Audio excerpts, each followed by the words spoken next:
This is a man posing by a black moped.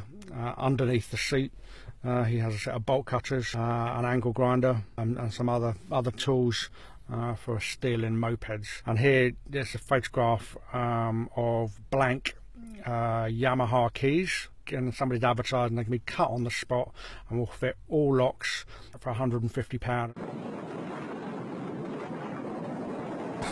Looks like a moped rider riding along the embankment in London, and he's filming himself go along that. It looks like he's involved in a police pursuit. There's a helicopter above him, and there's a police van behind him with its lights and sirens on, signalling for him to stop. I mean, it's just completely outrageous. It's the sort of thing that I would have seen when I worked in organised crime. These are proper criminals, and they're way beyond the reach of the average police officer.